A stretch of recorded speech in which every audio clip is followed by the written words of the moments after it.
Good morning, ladies and gentlemen. Welcome to the Mutual UFO Network's 1994 International UFO Symposium. We're glad you're here. My name is Ellen Stewart. I'm the State Director for Texas and your symposium chairperson. Before we begin, I would like to thank all our volunteers for their excellent service and effort both before and during the conference. We hope you enjoy the conference, and if there is anything we can do to make your stay here more enjoyable, please let us know. You saw the tribute to Ron Johnson. I'm a little teary-eyed. We lost a dear friend here in Austin. I hope you remember him at this conference. He's been at practically every conference, I think. I'm sure Walt will say a few words about him. At this time, it is my duty and pleasure to introduce our MC for the symposium. He is a member of MUFON and a long-standing member of Toastmasters International. I present for your welcome, Ed Surma.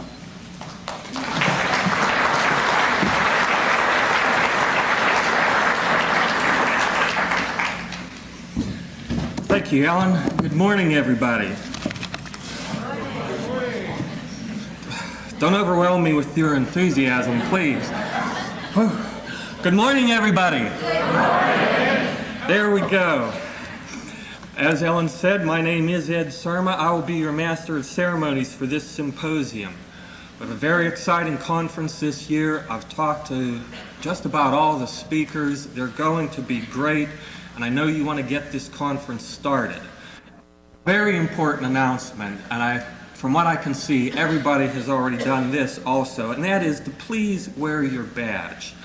Your badge is the only way we have to acknowledge that you are a paid attendee at this symposium.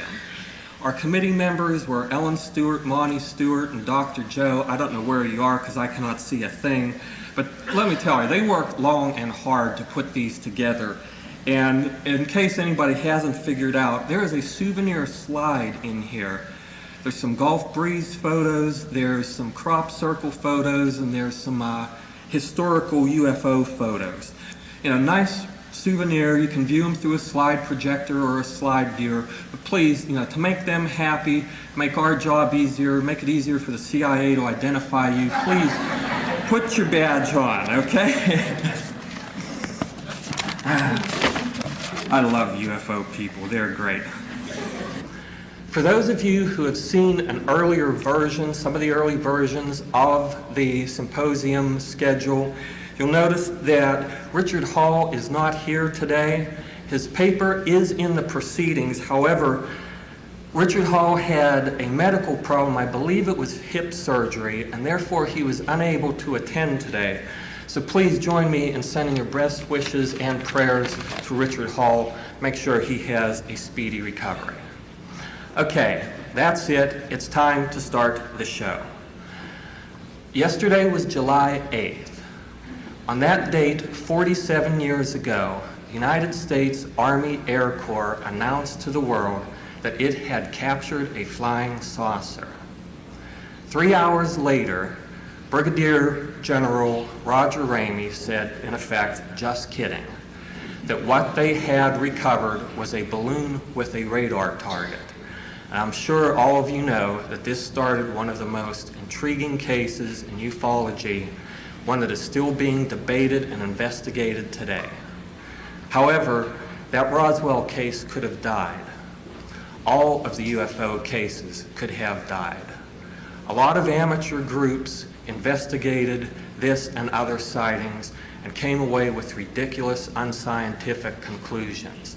Some groups like Grudge, Blue Book, and Condon. Thanks, Mom. However, a lot of individuals, mostly volunteers, who got no reward and sometimes to their detriment, joined together to keep studying this great mystery of ufology. For over 25 years, the Mutual UFO Network has investigated, published, researched all areas of UFO sightings, UFO encounters, and so on. In my humble opinion, MUFON may be the leading investigative group, may be the leading force in exposing and bringing out UFO truths for all of us. And it is most certainly my honor to begin this symposium by introducing the International Director of MUFON, Walt Andrus.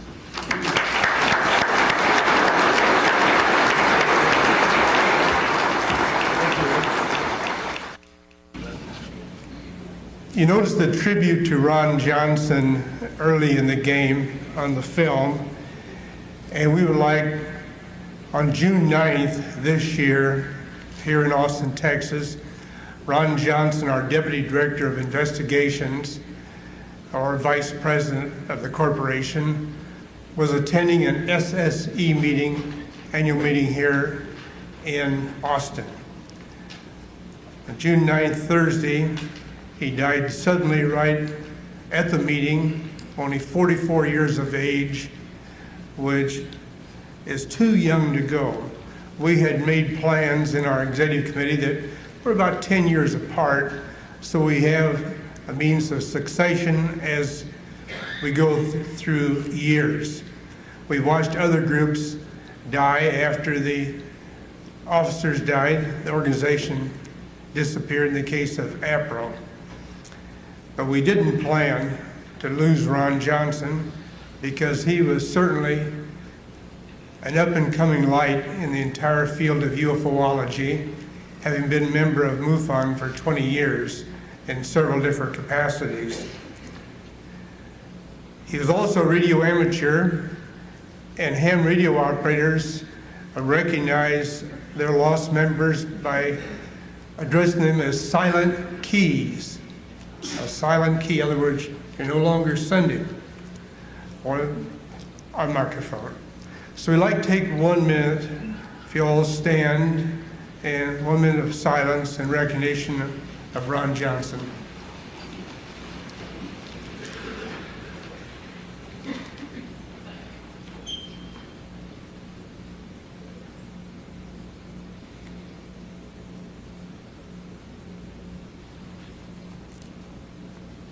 Amen. Thank you.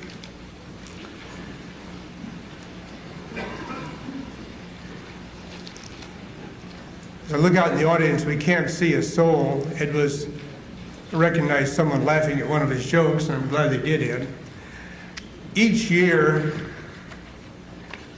we publish our International Symposium proceedings, and this year in particular, since it's our 25th anniversary, we've gone with our MUFON blue from the banner, and of course, everything in silver. Also, each year we dedicate the symposium proceedings, and we keep that within the executive committee, so it is somewhat super secret. The gentleman that we've dedicated to this year is present. I can't tell if he's sitting out there right now or not in the darkness. I will read the brief dedication. The MUFON 1994 UFO Symposium proceedings are respectfully dedicated to Stanton T. Friedman. Each year, the proceedings are dedicated to the person who has made the most outstanding contribution to the Mutual UFO Network during the past years in advancing the scientific study of the UFO phenomena and demonstrating positive leadership as determined by the MUFON Executive Committee. Public recognition is hereby bestowed upon Stanton T. Friedman for his educational contribution as a public speaker on UFOlogy across North America, but more specifically for his stubborn and persistent determination to reveal the facts on the Roswell crash, the MJ-12 papers, and most notably the UFO cover-up by the U.S. and Canadian governments. It is with profound gratitude that a dedicated member of MUFON may be honored in this manner. Is Stanton present? We'll present his copy when he's soon available. Also, most of you already received your copy of the June MUFON UFO Journal. There he is.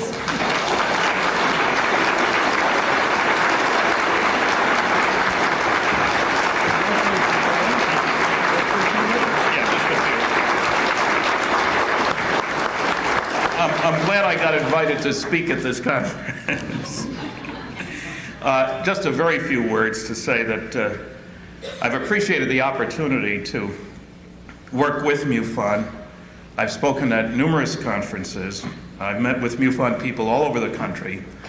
I don't know of a better group, in today's world at least, pursuing truth about flying saucers. The job isn't over. We've got a lot of work to do. We have to watch our own camp, make sure we check things out. If I had been invited to speak at this conference, I would have spoken about fraud in ufology, covering the waterfront, from Carl Sagan to Guy Kirkwood to Bob Lazar. Might as well put the needle in a lot of places at once. I've talked about Phil Klass at previous ones, so I won't honor him here. But I think we need to check and double check and verify. I think it's going to be an exciting year for ufology, getting the media involved. But I hope you all understand that because it's on a computer net or on television or in some newspaper doesn't make it true. Don't settle for accepting what somebody else says about any aspect of ufology. Check it out. Ask for evidence. Don't be apologist ufologist. Don't be closet ufologist either. Tell it like it is. I've never had a tomato thrown at me, never an egg. I've come on very strong, 700 lectures all over the place. It's okay to speak out, but make sure you have your facts in gear before putting your mouth in gear. So I hope you all enjoy the conference. I'm looking forward to it. Thank you for the honor. On to next year.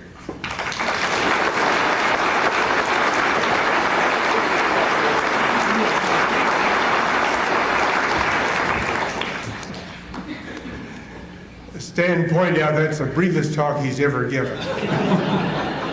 But we must say that when he said public education, Stanton Friedman has been one of our featured speakers at more MUFON symposia than anyone. He passed up Dr. Heineck after 1986. So I'd like to turn the program right back over to Ed Sermon, our program chairman and MC. Ed? Thank you, Walt. Thank you.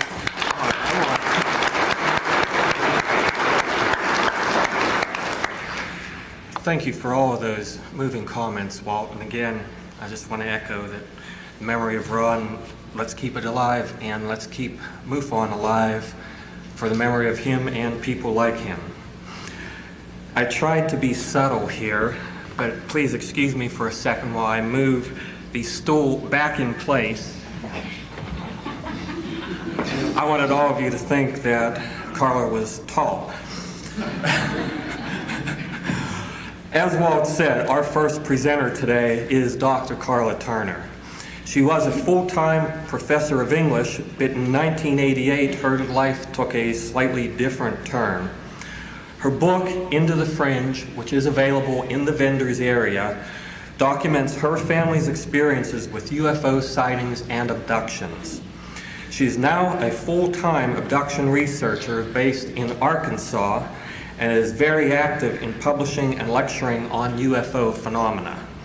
Her current work is entitled Taken Inside the Alien Human Abduction Agenda. Her presentation today is called Alien Propaganda, Fantasy and Fact. And so, will you please welcome the much taller and very honored Karla Turner.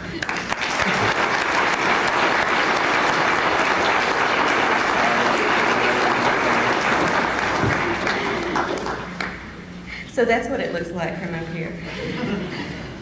Thank you, Ed. I'm actually 6'2", but that's just my IQ. And good morning, everyone. I want to thank Ellen and Monty and the rest of the Austin MUFON organization for being such wonderful hosts for my husband and me. And this is our first time to participate in a MUFON conference, so you're making a very good impression. I am very pleased to be able to speak with you today, especially as the first speaker, because after this I can really relax and enjoy the rest of the conference. The topic of my presentation is the alien-human abduction agenda, and I think it's such an important one I'm ready just to jump right in, but I think there are a few of you who may wonder who I am and why I'm up here, so perhaps I ought to introduce myself. I'm an abductee. And I use that term because I have been forcibly taken and controlled by non-human entities, which makes this an alien abductee situation. Now, some of you may know about the experiences my family and I have endured. I've recorded those in Into the Fringe, which Berkeley published in 1992. And it focuses most intensely on the period from 1987 through 1990, when we were forced to become consciously aware of the alien encounters that we've been having ever since childhood. And it also relates much of what we learned about earlier encounters through a lengthy investigation in conjunction with the researcher Barbara Barthlick. But I did have a life before Fringe that was very happy, very fulfilling, and I think reasonably normal considering the fact that I came of age in the 1960s and the hippie generation. I do have a provocative little theory about the relationship of the hippie generation to the abduction phenomena, but I think that's going to have to wait for another presentation. In my 20s, I traveled around the world, and yes, I did it with a backpack.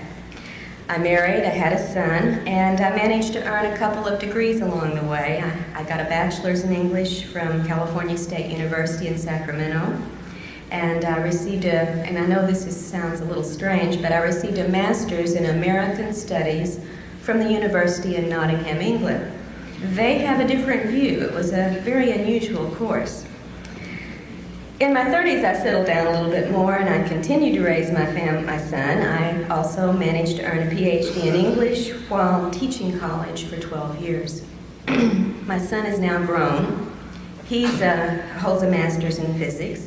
He's married and raising his first child, so there is sweet revenge in this world.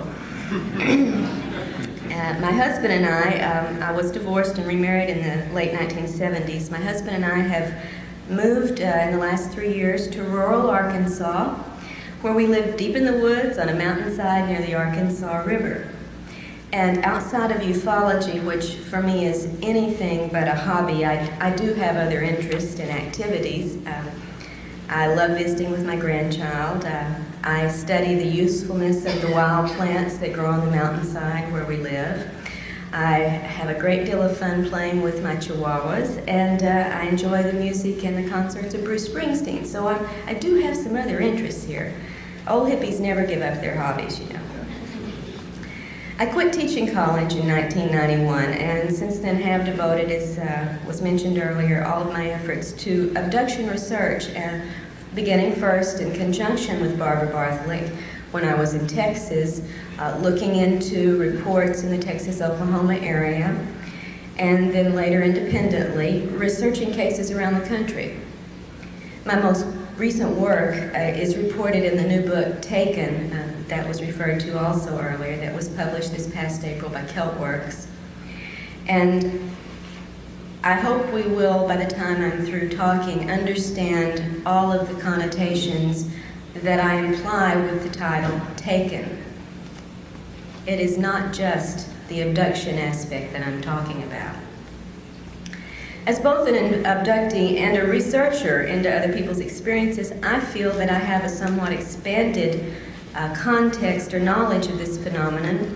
My own experiences have taught me many things about the nature of alien activity, but that insight has been greatly expanded by the context of so many other reports I've been able to study, and it has helped me to see well beyond the limits of the individual experience.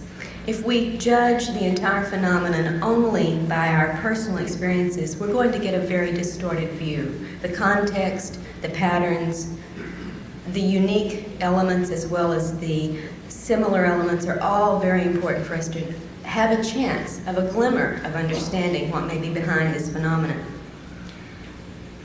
Yet even having been through these things, lived with people who've been through these things, and studied literally hundreds of personal and first-hand reports about these activities, I know very little about the alien agenda behind this activity. Stanton mentioned the need to hold ourselves to facts in this field, and I think that is extremely important. We should repeat that 10 times a day as we go through the work in this area. The problem, of course, with the abduction phenomena, as with a lot of ufology, is that the nature of the alien activity is designed deliberately to keep us from having much in the way of concrete evidence. Designed that way. It is not an accident. So it is difficult to feel confident of many facts. The dictionary defines facts as things and ideas which are demonstrably existent, objectively verified, and known to be certain. And at this point, given everything I've learned internally and from external evidence, there are so very few things I'm willing to call facts. The list is very short.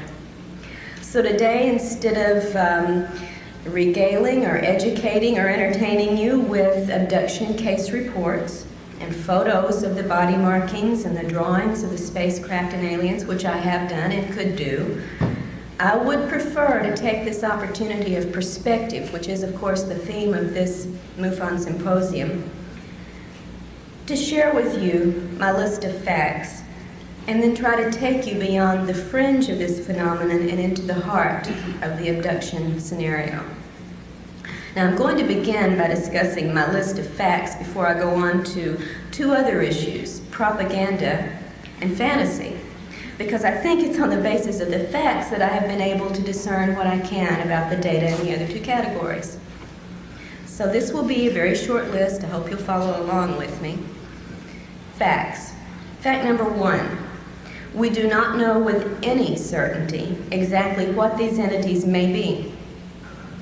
Extraterrestrial, interdimensional, terrestrial in origin, some combination of all of the above, something we have yet to even dream of. I'm going to use the term alien merely for convenience, and I am not implying that I believe they are from another planet. Now, certainly they may well be. We just don't know, and that's a fact. The aliens themselves have identified a number of different origins to various abductees and contactees throughout the years, but of course we humans have absolutely no way to check out any of the statements that they've made. Therefore, we cannot know these things, as the dictionary says about facts, to be certain, to be objectively verifiable. Fact number 2, and I'm stating this with all of the tact and diplomacy and self-control that I can, and those of you who know me know I have very little. At least some of the aliens are liars. Through the past decades, the aliens have made, and you all know this if you're familiar with your ufology history, have made various predictions and promises and given a number of very specific warnings about impending events. And we have these documented at least since the early 1950s. And you and I all know, when we look at the record of what's happened since then, that very few of these things, and none of great consequence, have come to pass. This is not a reliable source. I would like to illustrate, just from personal experience, one such scenario that should make us question the things we are told by these creatures. In Into the Fringe, I recount the story of a young man that I had known since he was 11 years old. He and my son grew up together. His family and I were close friends, and I have a great deal of confidence in who this person is and his personal integrity. He went through an intense series of encounters and abductions, as we all were doing in this particular group during 1987 and 88 and 89. And one of the entities with whom he had repeated, almost regular contact was an entity who described itself as an interdimensional being, stating that its group was 10th dimensional and knew about the 11th, the way we know about the 4th dimension. This entity would appear in various physical guises during its encounters with James. Sometimes it would be a nebulous form, sometimes it would be a human-looking woman, but sometimes only her head, sometimes her head and her hands if there was something she wanted to show him. So it varied. At one point in an extraordinary weekend of events, which are recorded in detail in Fringe, James was compelled to go out of state to a particular area. He was at his grandparents' house and was abducted in the middle of the night and taken to a hill a few miles from there where this woman materialized in full form this time. All the body parts were there. At that time, she told him that within 5 years of that date, he and a few other people, including us and several others in the area, would be activated to perform our jobs, our tasks. That it didn't matter where we would be at that time, it didn't matter what we were doing or what we wanted, we would do our jobs. The woman told him he would know this was true because she was going to give him a series of predictions of events that would come to pass from this date through the 5-year period. And she began by telling him about a situation that was occurring right that moment several states away with people he knew so he could check this out to see if it was true. He certainly did. We all checked it out, and it was exactly true. What the woman had told him going on in the other states actually had happened, was verifiable. Of course, this made of James a believer. James was a valedictorian in a private prestigious school. He had a career ahead of him where the sky literally could have been the limit. But the woman had told him in 5 years, you will be turned on to do your job. It doesn't matter what you're doing or where you are. And you will know this is true by the things that occur. The first thing made such an impression that she was telling the truth that James's life was put completely on hold. He dropped out of college, he gave up his plans for a career, his personal relationships became irrelevant, and he thought, I've only got 5 years, I should party, I'll make enough delivering pizza on a part-time basis that I can do the things I need to do before they take me over. Of course, none of the rest of the events occurred, but his life was effectively altered to his detriment by the lies that he had been led to believe. And you know, the best way to get someone to believe a lie is to sandwich it between a few truths, which is what, of course, the woman did. The 5 years, by the way, ended in August of 1993, and we're all still doing what we want, where we want, and we're not doing our alien jobs.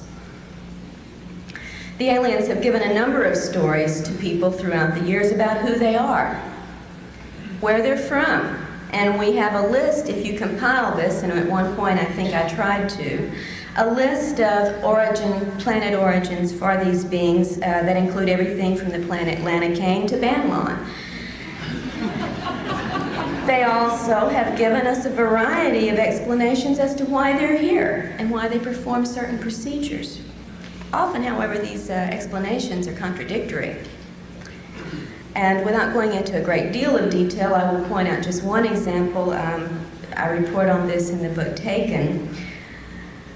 Several people, abductees, that I have personally worked with, have been shown cloned bodies aboard craft or in facilities. And we'll talk a little bit more about the details of these in a moment. Just for purposes of the deception and the lying capability, I will use this little story. Pat, who's one of the cases in my book, was shown a copy of her body that was in storage with a number of other human bodies. She was told it was for the resurrection. And now, if you know your Bibles, you know when the resurrection comes, we will all get new bodies. Pat was raised in a very simple Christian fundamentalist background. The aliens, throughout their encounters with Pat and her family, had used the religious symbolism to bond with the family and to instill confidence in them. They'd even had Jesus beam into the room at one point when the Greys were abducting the grandmother and say, it's okay, they're with me. Pat was told that this body, this cloned copy, would be her new body for the resurrection, and this was extremely moving and religious for this woman.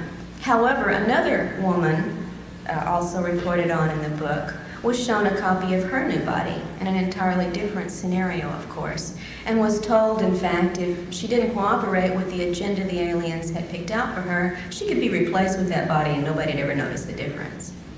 And in a third case, we actually had that occur on a temporary basis. A woman was abducted on her way to work and shown on a viewing screen her clone going to work in her place, and nobody knew the difference. So, are these bodies for the resurrection, blessed by God Himself, or are they threatened potential replacements?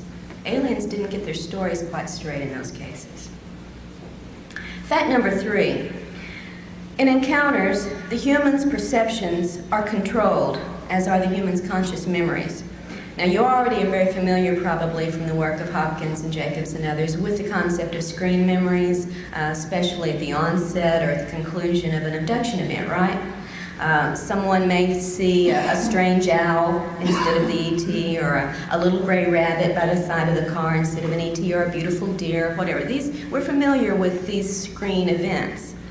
What we may not be familiar with is the fact that the screen techniques go well beyond such temporary uses in the phenomenon. And we'll talk about that a little more later also. We're talking about control in fact number 3. It's also a fact that the perception of pain can be controlled and is controlled during these encounters with the particular abductees, as are feelings of physical pleasure, often sexual pleasure. And of course, the human's emotions are also controlled during these encounters.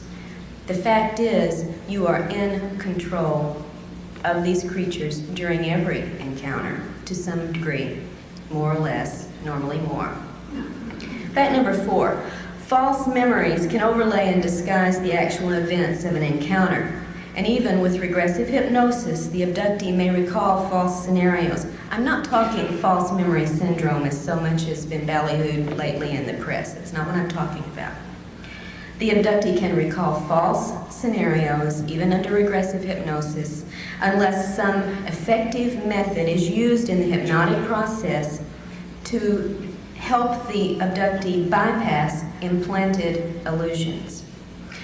Some of you have heard me talk before. Remember an illustration of this concerning a woman named Joy, who in the 1970s had an encounter, a missing time and relocation episode in California. Was driving in one town, 2 hours later she's in another town, has no idea how she's gotten there. She's crying, she's in hysterics, and she feels totally abandoned and betrayed. 20 years later, when additional incidents occurred and finally compelled Joy to seek out some help to find out what was going on in her life, one of the events that she looked at under hypnosis was this 2 hours of missing time in the early 70s.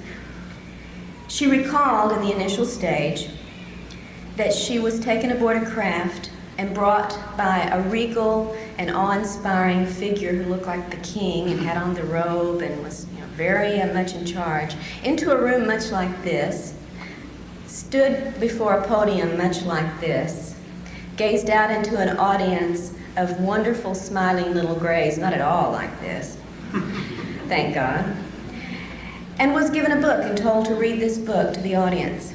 She looked at the book, and it had blue symbols or figures on it that she had never seen, and she said, I can't read this. I don't know what these symbols mean. And she was told, just put your hand over each symbol. You'll receive the impression, and then recite what you received to the audience. So Joy did this, and she would touch each symbol, and as she did, she would mentally receive a very warm, uplifting, wonderful spiritual message, which she would then recite to her audience. And she went through doing this, said the response she got was one of such love, such overwhelming acceptance.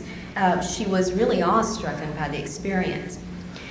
When the hypnotist asked her to move forward, there was a jump, a gap in her story, and suddenly she's back in the car, crying, hysterical, and feeling very abandoned and betrayed. Now, as you know, that doesn't match up. There's a discrepancy between the emotional state she was in the car and this wonderful, awe-inspiring spiritual experience she had recalled. I think you'll agree they don't match up.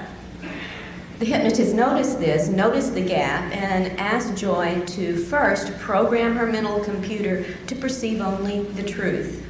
And second, to back up to maybe 5 or 10 minutes before she was in the car. When she did, Joy found herself in an extraordinarily different situation. She wasn't reading a book to a loving and warm audience. She was naked, suspended in a beam or tube of light, being poked and prodded by a group of aliens who were using her much as a biological chart to explain, as we might to students, this is what this part does, this is what that is. And then she was put on a table, tilted at an angle, and was forced to endure some sexual intrusions. At this point, Joy, who could not move or talk, was mentally screaming to God and to Jesus, with whom she had very great faith, to help her, to save her, to make this stop. And when it didn't, and when she went through this for an extended period of time before being returned to her car, Joy came back a changed person. Abandoned and betrayed, she felt, by her God. Although she had no conscious memory of this event immediately upon her return, it changed everything in her life for 20 years. Her religion, her sexual orientation, everything about the woman. But without having the programming and help under hypnosis to see past illusion and perceive only the truth, Joy would have been one of those persons telling you how wonderful it was to be with the great alien brothers. She would have never known why the trauma and the after effects she carried for 20 years existed. Fact number 4 on my list is fact number 5. Given all that I've said so far, it is effectively a fact that abductees like myself and so many of you, while we report our experiences honestly and sincerely, we are really reporting alien-controlled information to the research community. As abductees, our situation is this: we can see the aliens, but we can't believe them. And we can't believe what we see them do. And I know this from personal experience as well as from a number of other investigated situations with very honest, very sincere people who are telling you, just as I have told and others have told you, what we honestly perceived as happening. We're being honest, but the illusions and false memories and distortions and controlled perceptions and emotions and responses that we had do not accurately reflect always what we really went through. Fact number 6, there's a serious element of human involvement in the abduction phenomenon, in addition, of course, to the very real alien participation. You all know, of course, about many abductees' reports of being monitored, harassed by human agents of some sort, cases of phone intervention, mail intervention, helicopter surveillance, etc. And I wish I had an hour just to talk about the human side of this phenomenon, which of course I don't. Now, in Into the Fringe, for instance, I did report about my husband's abduction and interrogation and threats by the military group in 1988. Similar, at the time, I had never heard of such a thing, and I found it even more disturbing than the alien encounters. Similar reports, though, have been made by a number of other abductees, some of whom I'm sure you're familiar with, such as Leah Haley's case, Alicia Davison in California, and some of you may be surprised to know Debbie Jordan. And part of her experiences reported a very similar human abduction and interrogation. It just never quite made it into print for some reason. In Taken, there are 4 more accounts of women whose lives have been intruded upon by what seems to be military human forces. And although I'm not at liberty, as so many of us aren't in this field where confidentiality is everything, to present to you the hard evidence that we have been able to gather in some of these cases, I am convinced by the evidence that we do have in a number of these cases, it's not an alien illusion of military. We've got names, dates, places, bases. It's real. Fact number 7.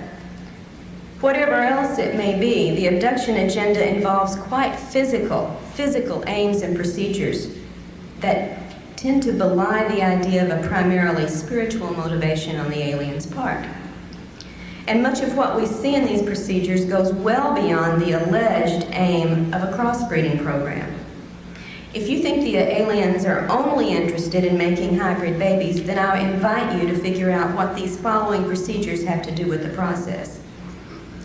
First, you're aware of the various types of implants into numerous areas of the body, into the brain, through the ear, into the neck, into the spine, into the legs, the hips, and even in one man's fairly notable case, into the penis.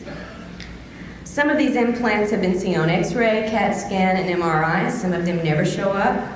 Some have been physically recovered.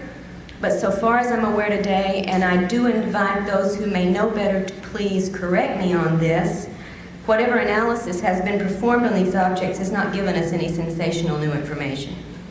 We still don't have any proof of what these things do in our bodies. What about the insertion of wires and tubes into abductees in the chest, in the kidneys, the ovaries, the wrists, the knees, and the feet, as well as the taking of human body fluids and the injection of unknown substances into the body in various locations? What about the brain operations, which in the statistics that I've been able to look at in a very general way without running them through the computer, seem to turn up as often, almost as often at least, as the reported taking of sperm and ova? In the cases reported, the individuals who've undergone or think they've undergone, because you always have to have that in the back of your mind, give an illusion, who have undergone these experiences use almost identical terms in reporting what has happened to them. I felt like my head was opened up and my brain was taken out. What about the deliberate pain experiments meant to produce levels of pain in the abductees, apparently for the measurement, study, or pleasure of the aliens who are observing them?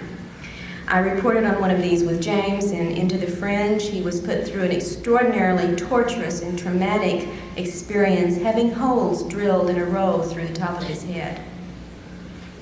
He received an apology for this. Sorry, but we had to do it.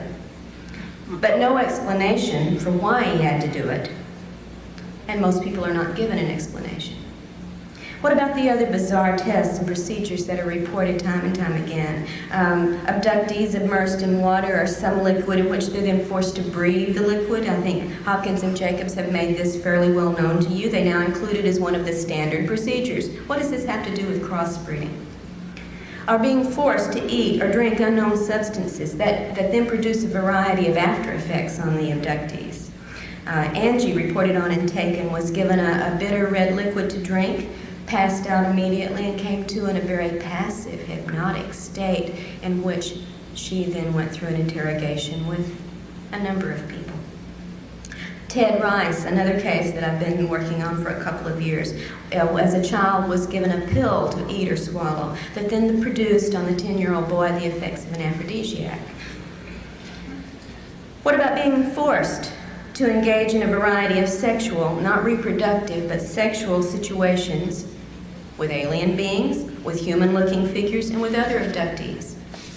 Frequently, the alien sexual activities are reported to be carried out by reptoid-looking beings, but not always. We've got reports of gray sex, hybrid sex, and Nordic sex, among others. And as just as in one of Hopkins' recently reported scenarios, I think it was on television last year on sightings, I described and taken how Lisa, one of the abductees reported on here, was forced to have sex with another abductee in one of her encounters. It was an extremely poignant situation after the fact. The man told her, apologized to her, told her how sorry he was that he was being forced to do this to her. He said, "They've been taking me since childhood. I don't know how to stop it." And he gave her his full name. That's all he had in his control to do. What about the cloning? I mentioned this earlier. And I'm not talking about just the potential, and I think very evidentially supported idea that the little gray workers you're also familiar with, like the little guy down here on the floor, are cloned, produced, manufactured like, we do Fords, Chevys. Not just this kind of cloning of the same sort of creatures to go out and do the work, but also the cloning of human bodies, which, as I said, have been shown to abductees. Sometimes they match and are identical to the human in the situation. Sometimes they're just a bunch of identical bodies, inert, adult, bodies. In one case, a man was taken to a facility in which he saw a room in which there were about 40 inert human bodies, 20 male, 20 female. The males were all identical to each other. The females were identical to each other, and they were beautiful, blonde, healthy specimens. What do these things have to do, is what I've asked you to think about, with the crossbreeding agenda? Fact number 8. All of the things that I've described to you so far are part of the aliens' physical aims and procedures. But that isn't all there is to their motivations. The agenda also involves the long-term psychological programming of the abductee. It targets, among other concepts, our social and personal relationships, our sexuality, our political ideas, and our religious and spiritual concerns. For instance, many of us, through our experiences, and I think I could get a show of hands on this, are made to be highly suspicious of our government. Now, perhaps with good reason. And in general, we become less trusting and intimate with people outside of this field, and very paranoid often of people within this field. As one of the women in the book, Jane, in Taken, has said, the aliens had fostered in her mind a mistrust of the government. Certainly it has changed most abductees' spiritual concerns and social agenda. With Pat, also reported on in Taken, the aliens, as I mentioned earlier, used a religious approach in their contacts with her, telling her very early on that they were angels, but, as they said, not as you've been taught. And they even had Jesus, as I said, appear in her bedroom to give us okay for a subsequent multiple family abduction event that occurred that night.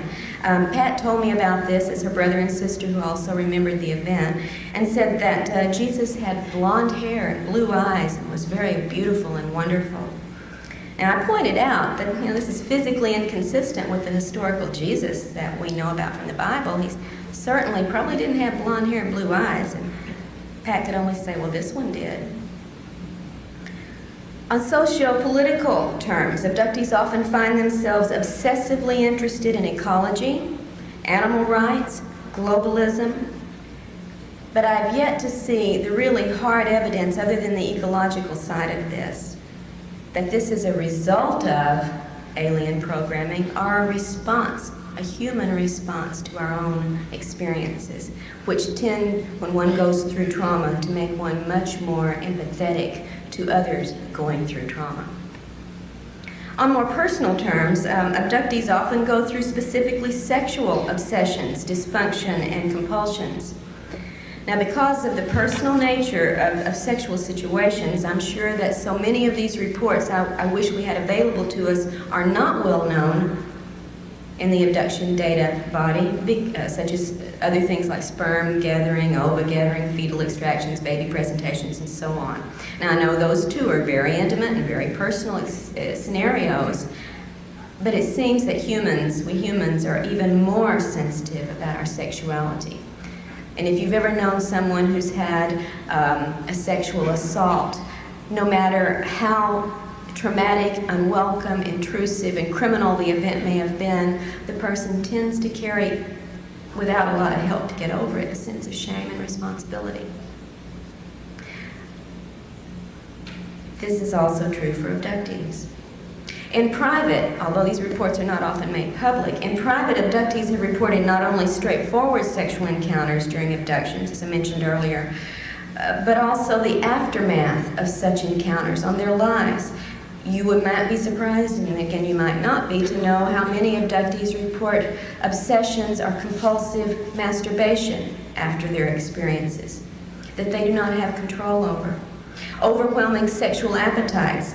Conversely, the loss of all sexual appetite or the fear of sex, as well as sexual obsessions with people the abductees normally would never be attracted to. Fact number 9. With their advanced technology, the aliens can create virtual reality scenarios that are usually absolutely real to the perceptions of the targeted abductee.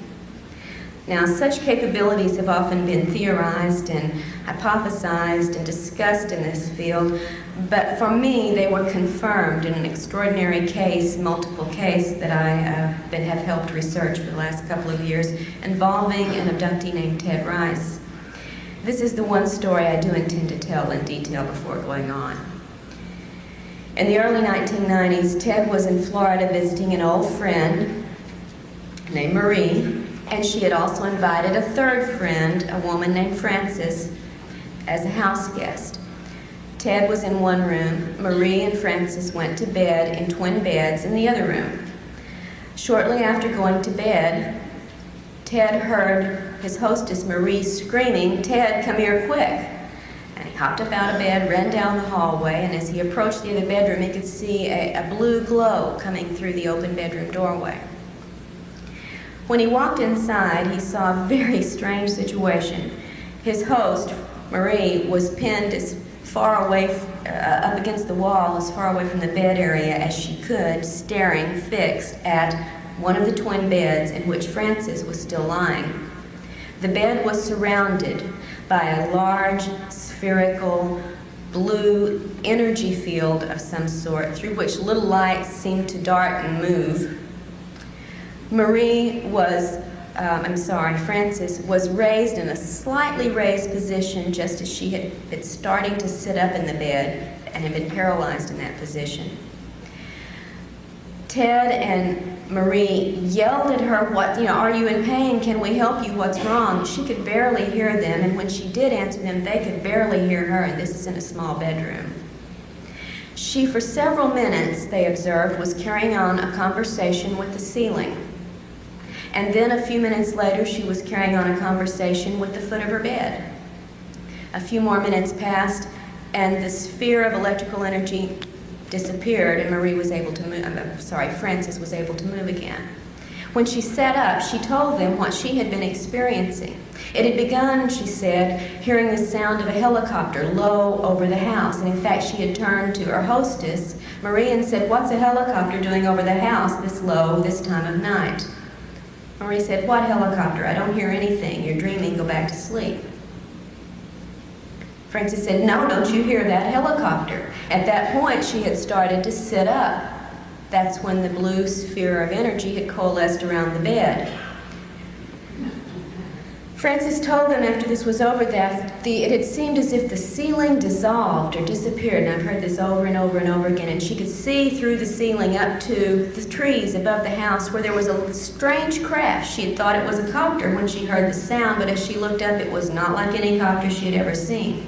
And within this were two alien creatures, which she described in physical detail, with which she carried on a conversation for several minutes. And then she said they came out of the craft and beamed down to the foot of the bed. "Didn't you see them?" And where she carried on another few minutes of conversation. When the sphere disappeared, so did the aliens, so did the invisible ceiling, and so did the strange craft. Frances had not been able to see the blue sphere of light around the bed. All she had seen was a craft, heard noises, had a conversation with two alien entities. Marie and Ted, who were outside of this field watching this, saw and heard only the blue sphere. If they had not been in the room to observe this, Frances would have believed with all sincerity that she had had exactly the encounter she thought she had, but she didn't. Fact number 10, and this is the last on my short list of facts. It is a fact that the aliens show a mysterious interest in the human soul. And I say mysterious because of the kinds of things they do and say concerning it. Now, this part of the phenomenon is so rarely discussed in public that I don't think we really have a good pool of data to proceed on a serious discussion, but I'd like to bring it up because it is a fact that the interest is there and mysterious, and we should be concerned about it. There are a number of intriguing reports that we could start with. For instance, a young girl who the aliens asked if they could borrow her soul. Two different abductees, totally different, totally isolated from each other. It happened to both come from the St. Louis area, both shown at the age of 5 a gigantic metallic spherical object somewhere in space, and we're told in essence it was the Seoul Recycling Center. Reports of abductees who recall apparent past lives in which they've inhabited alien bodies with their souls. And even in one case, a man who watched as his young body was killed and his soul energy released, captured in a container, and taken to a new replacement body where it was reintroduced into the body through the technology of the little black box you might have heard about in some of these cases. For me, that's the end of my list of facts. So I'd like to move on to the other two categories, beginning with propaganda. Propaganda is defined as any association, system, or concerted movement for the propagation of a particular doctrine or belief. With me on that. What I've learned from my own experiences and the research into this field with others shows me that the aliens are clearly practicing such programming. And they are propagating a number of beliefs within abductees and through their reports to the UFO community specifically, and then to the population in general. They shape our beliefs in part, at least our beliefs about them in part, by the physical appearances they appear to us, for one thing. And through the virtual reality capabilities that I just described to you, they can and do give us any illusion they choose during abduction scenarios. One young man, a young boy abducted with his grandmother in a situation I don't need to go into at this time, had brought into the room the grandfather. It just happened the grandfather had been dead for 6 years. Another case in which, many cases in which celebrities or well-known figures are used to, in a scenario, to persuade an abductee to participate in this or that other procedure. Jesus turns up very, very often, and he's always blue-eyed and blonde-haired, and I'm sure that doesn't, maybe if we were in India we'd get Krishna, I'm not sure. Masking entities when the illusions have been seen through, and they often are. And one I think particularly important, although I've cited it before, I think it's worth repeating. I tell the entire account and Into the Fringe. A young man who was compelled to go out of his house in the middle of the night. As we, under control, you go where you're supposed to go, and there is some evidence we get up and take ourselves out to be abducted, whether we know it or not. Compelled to go outside for an encounter, and there, waiting for him, was a Nordic, a beautiful blonde woman. Probably the spitting image of Semyazi, who was waiting with open arms and a loving look, a little bit attractive, alluring look, in fact, for him to come into her arms. And he reached out, she reached out for him and drew him towards her, and being under control, as we always are, he went for it. Expecting to get an embrace and a kiss, as the arms wrapped around him, the image of Semyazi disappeared. And what was holding him was not blonde, beautiful, or human. And what he got was not a kiss, but being thrown to the ground, pinned down, with claw marks the next day around his neck where this had been held down, while a 2-foot rod of some sort was rammed down his mouth, down his throat, into his stomach, where the extraction of juices then took place, leaving him with the external claw marks, the scraped throat, and the taste of bile for quite a while afterwards. The aliens foster a belief, I think, in their beauty and their compassion with us through such means as showing us pretty people. I think they realize we're not as smart as we think we are, and that we often equate beauty with goodness, and you and I both know that's not always the case. They also foster a belief in the alien-human crossbreeding scenario through such repeated procedures as fetal implants and extraction, sperm and ova gathering, baby presentations, and so on. But I think, as Stanton warned us early on, we should remember that without external confirming evidence, we cannot accept this as proof. If we believe the aliens in our race can interbreed, however, it serves a lot of propaganda purposes. It makes us think we have some shared commonality, which makes us more receptive to their presence and activities. If we think we share offspring with them, this belief binds us to them even more so, just as royal marriages used to try to bind competing political parties when one wanted control over the other. The crossbreeding scenario also can lead us to see ourselves as subordinate to the aliens and dependent upon them when they tell us this is the only way your race is going to be able to survive. And they reinforce our dependence on them by warning us of the impending disasters from which only they can save us. I wish I had time to discuss what they may really be doing with the sperm and ova and fetal material they take from us, but I have yet to see confirmed proof that it has anything to do with hybridizing either their species or ours. Through the manipulation of what we think they're doing and what they tell us, they also propagate the belief that their intrusions are ultimately beneficial in purpose, in spite of the fact that so much of the specific abduction events are painful, traumatic, and debasing to the person involved. We have many well-known accounts, abduction accounts, or should I say contact accounts, in which a person has been given a very positive, spiritual experience, sometimes with physical healing or expanded intelligence, psychic abilities, and these abductees feel very compelled to go out and tell you about their situations and proclaim that the spiritual benevolence of the aliens is all there is to it. And such reports can almost make you forget about the numerous other reports in which abductees experience great pain, suffering during their abductions, as well as severe, sometimes even fatal physical after effects and emotional distress afterwards. Some apologists for the aliens call such problems unfortunate but unavoidable, as if they were privy to the do's and don'ts of the alien conduct. But if inflicting pain or permanent damage can be controlled and avoided in certain cases, we can have and do have the right to ask why is it not extended to all abductees, which it certainly is not.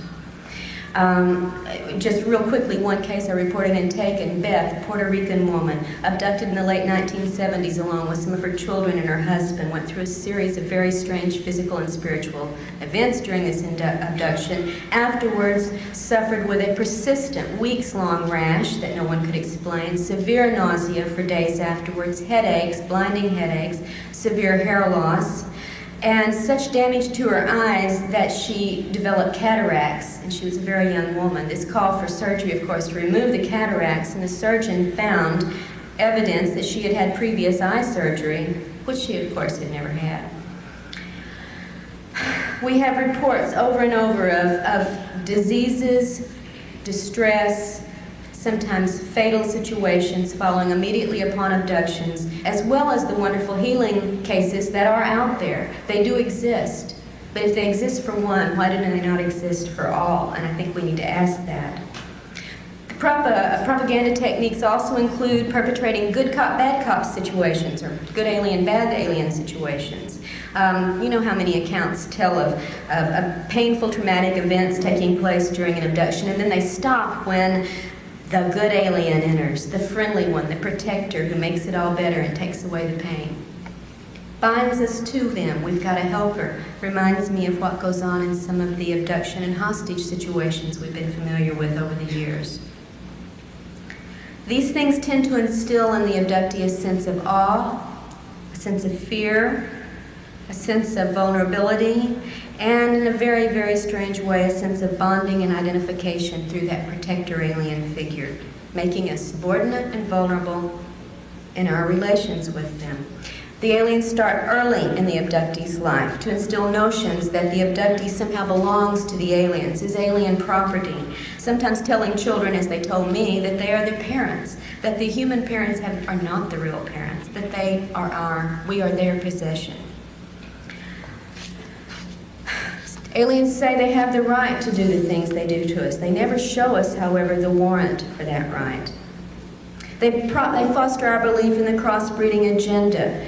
And if all we had to go on was the data related to this, that would be a very acceptable theory, but I hope I've made clear to you by what I've presented heretofore, that's certainly not all there is to the phenomenon.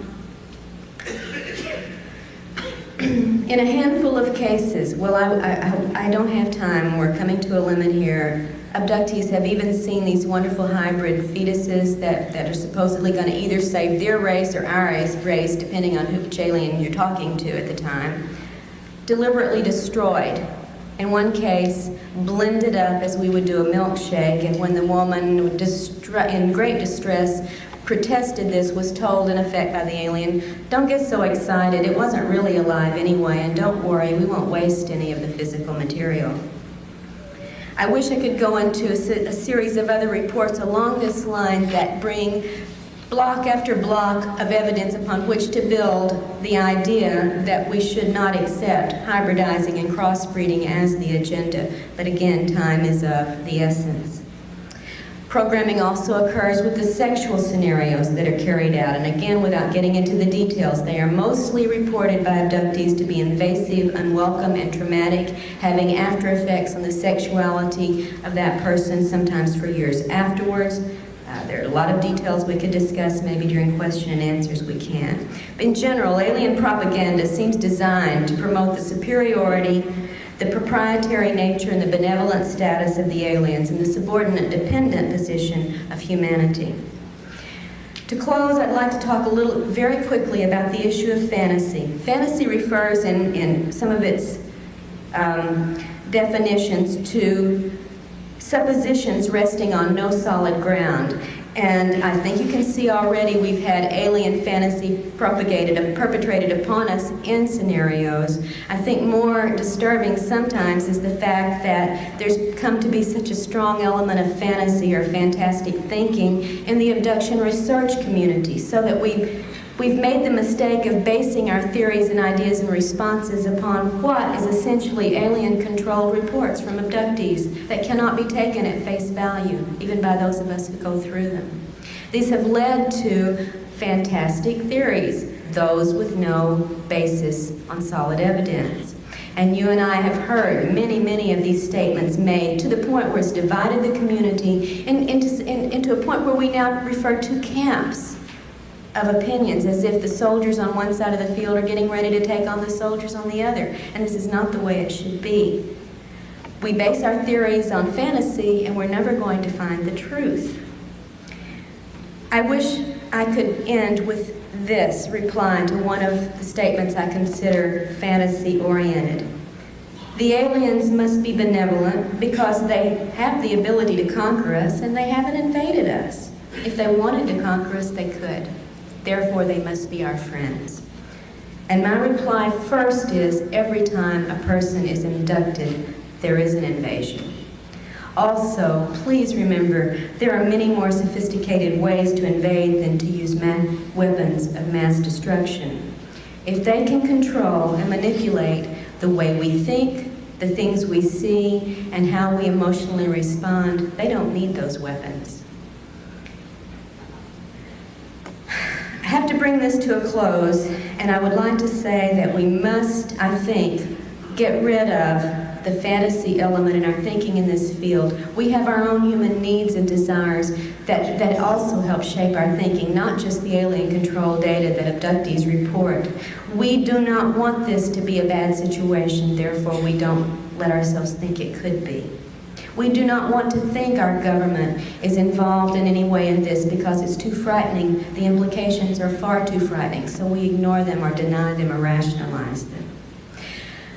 We feel so helpless sometimes to affect any change in the abduction scenario that we forego focusing on the big questions and resign ourselves in effect to abductee therapy, which of course is necessary, but it's not abduction research. The point is not so much learning how to live with the situation as it is finding answers to the questions of who in truth these beings are, why they're here, what technology they possess that allows them to implant and control us, to clone our bodies, to harvest our energy and our physical material, and to find out what our government knows about this agenda and what it may be trying to do about it, and why part of that involves intimidating, surveilling, and even abducting abductees. And I think these are the ideas now on 25th year anniversary of MUFON, when we have to look forward to where ufology should go. In the field of abduction research, these are the areas that I would advocate we concentrate our energies, in spite of whatever wishes, fears, and prejudices we bring into this. There is no room for fantasy in our thinking about the potential consequences of the alien presence. Thank you.